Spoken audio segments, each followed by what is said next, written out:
Good morning. Welcome to Optimal Frequency. I'm Grant. I talk to spirits here at my house using white noise sources, and I filter the responses I get with an artificial intelligence.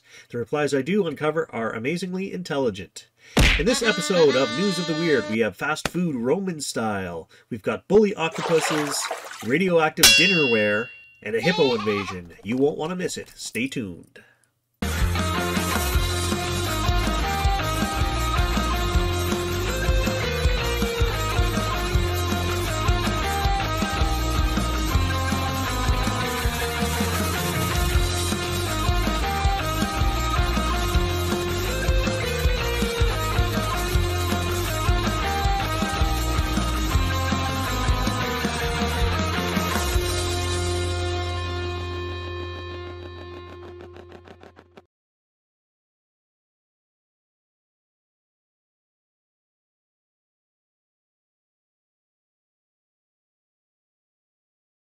Archaeologists unearth ancient Roman fast food restaurant. The dishes might be different, but fast food as a concept is nothing new. You might think that fast food is a purely modern phenomenon, and it's kind of true. Quick meals that you can eat on the go have been constantly growing in popularity ever since the Industrial Revolution. But while burgers and sandwiches are undeniably modern inventions, fast food in itself is not. City dwellers throughout history have been partial to grabbing something from a food stall instead of cooking at home. Archaeologists recently excavated what could be the world's oldest intact fast food restaurant. This 2,000-year-old food joint was found in the famous Roman city of Pompeii, which was destroyed and buried when Mount Vesuvius erupted in 79 AD. This is no franchised restaurant though, instead it is a thermopolium, literally a hot cellar, a popular kind of food stand during the days of the Roman Empire. Excavations in 2019 had already uncovered parts of the structure. However, the recovery of the full restaurant gives us a sneak peek into the life of Roman citizens. The presence of animal parts indicates that meat was a regular part of its dishes. Coinciding with the illustrations on the counter, both duck and chicken bones were found in some of the restaurant's containers. In addition, the archaeologists discovered bones of goats, pigs, and fish alongside the shells of land snails. I tried snails before. Not my thing. I got a full couple sheets of questions here. I'm gonna go make a coffee and we'll hit the sink. Okay, so I also, during my pre-warm-up session here, my prayers and that, I gave them advanced notice of what the topics were, and I asked to speak with somebody here. We'll see if that person can come through. Let's use one we haven't used before. Little sugar bowl. Maybe the answers will be sweet.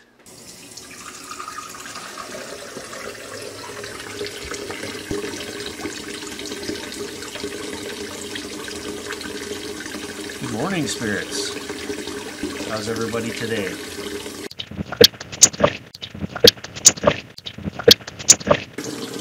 I'd like to ask these questions on News of the Weird.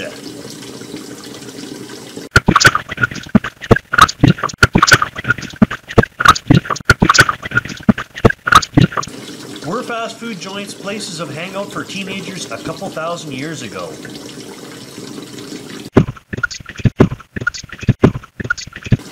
What did vendors do a couple thousand years ago to make sure that their food sold? Did they have any good gimmicks?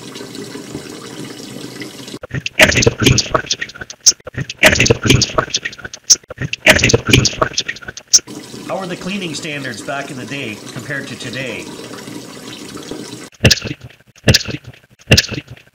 Who sold more food, women or men?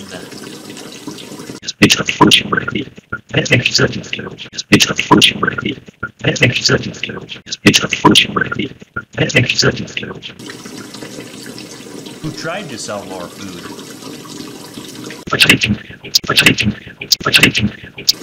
Which food product has sold the most over the centuries?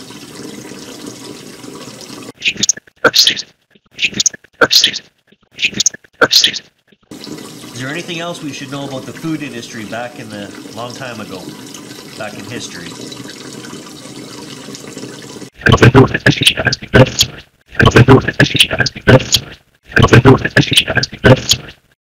octopus likes to punch fish in the face just to be a jerk.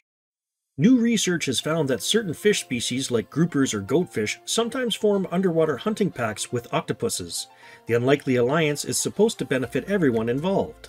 The hunting pack consists of an octopus and fish who are all after different prey. The octopus will crawl around rocks and crevices, goatfish scour the seafloor for edible tidbits, while other fish circle above them to catch anything that might manage to get away. On paper, it sounds like a pretty efficient arrangement, at least on the predator's part. Everyone gets something to eat and they don't have to compete with each other. That's what it would be, but as usual, there's always that one jerk who ruins it. It turns out that octopuses seem to get a kick out of punching the fish around them. Eduardo Sampiol is the study's lead author and a PhD student at the University of Lisbon and the Max Planck Institute of Animal Behavior. He spends his time observing marine animals and studying their interactions. Between 2018 and 2019, he observed the aforementioned hunting pack behavior on several occasions. On 8 of these occasions, he also saw an octopus smash a tentacly fist straight into a fellow sea creature's face. If the octopus has to pick between punching a fish and eating, or being nice and going hungry, it's easy to see which it would pick. We don't need to condone octopus on fish violence, but we can try to understand it. One theory is that it's more energy efficient for the octopus to sock the fish in the face instead of collaborating peacefully. Or to put it more simply, the octopus is being lazy. If punching a fish requires less effort than trying to go around it in search of food, the octopus can, and most likely will, throw a punch. So it sounds to me like those fish are not really working in collaboration with the octopus anyways. They're just trying to use him and he knows it. So he's not afraid to show them where it's at, you know? I'm doing all the work here, baby. Back off or you're going to get one. Are octopuses really jerks?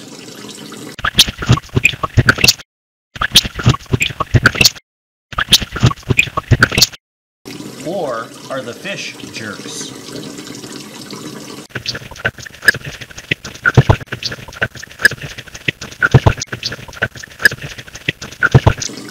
Do we come here and live lives as octopuses and fish?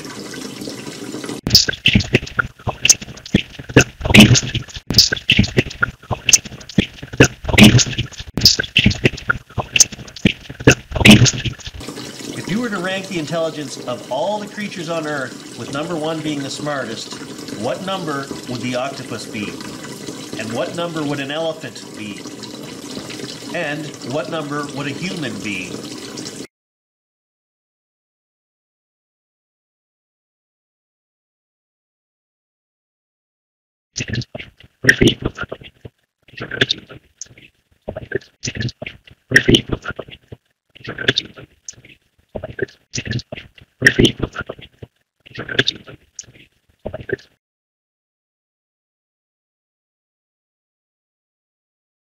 High school evacuated after student brings in radioactive dinner plate. The Haddon Township High School in New Jersey had all students and staff pulled when apparently one student brought in uranium.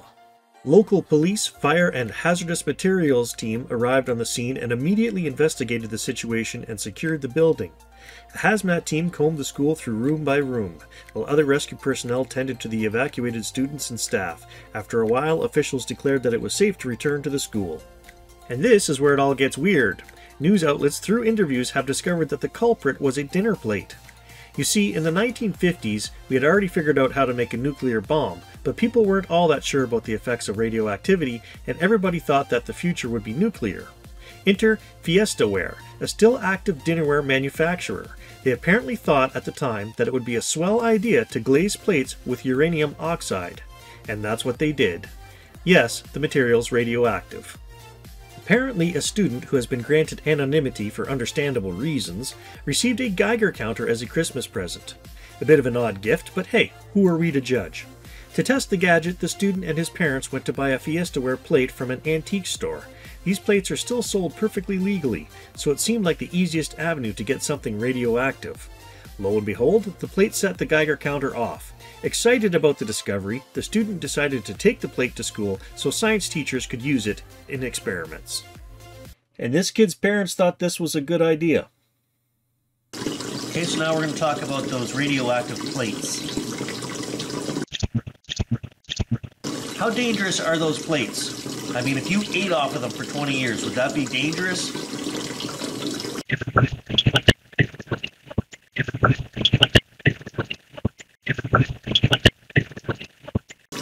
Was evacuating that school overkill?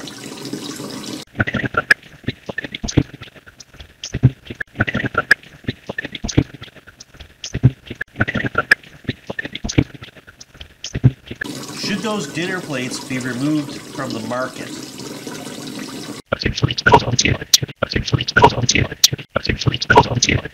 Pablo Escobar's cocaine hippos threaten to take over Colombia. Although Pablo Escobar has now been dead for almost 2 decades, his legacy lives on. Some remnants of his drug cartel still exist, as do many of the buildings he had constructed.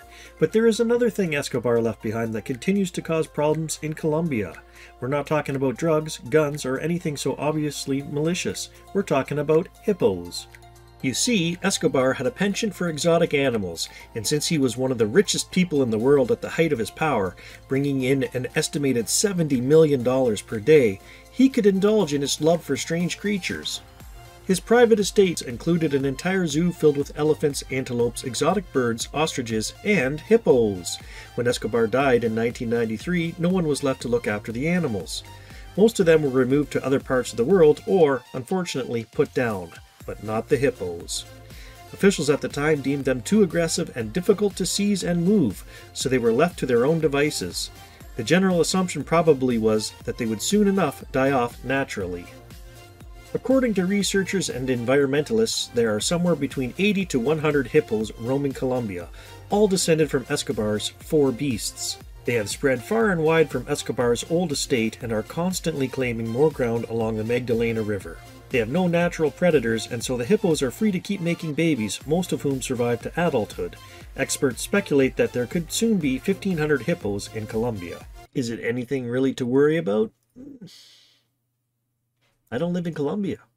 I'd like to ask if Pablo Escobar can come through and talk to me. Is that possible?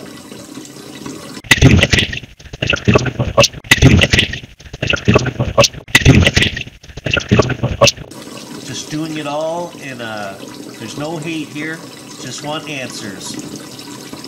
You can come through and tell us, answer my questions a little bit about your life and that, and let us know about your experience. That's all I'm asking.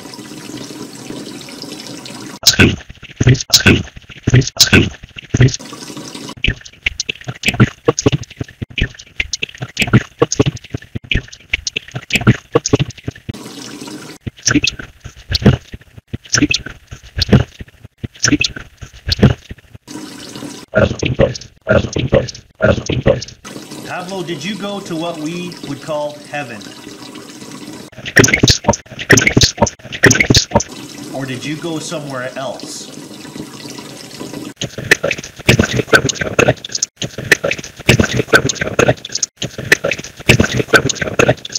Do you have any remorse for what you did here on Earth? Is there anything that scarred your soul?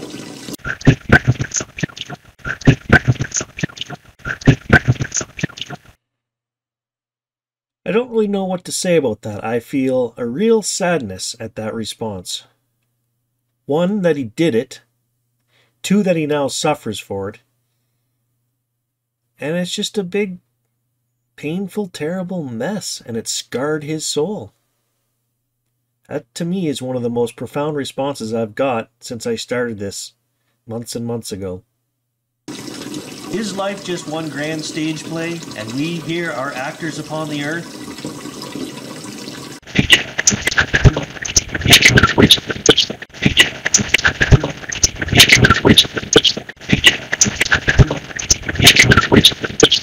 What was it like to have all that money?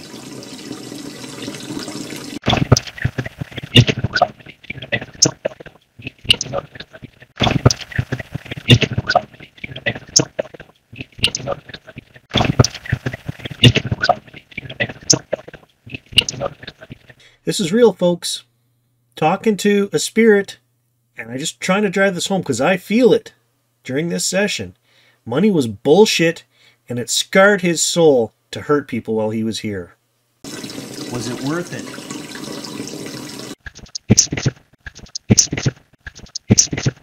How much of your money is still buried out there?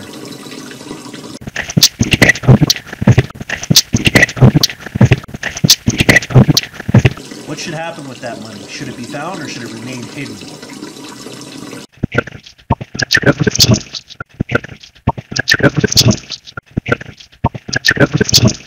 What do you think of your hippos roaming the countryside? Have you ever thought of coming back and living life as one of those hippos?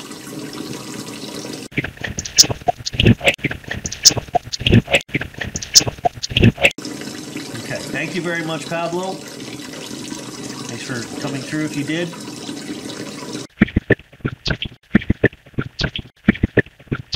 Alright, I want to thank you all for coming through. Love, peace, joy, and adventure to you all.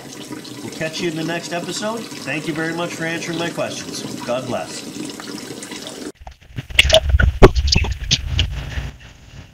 Yes.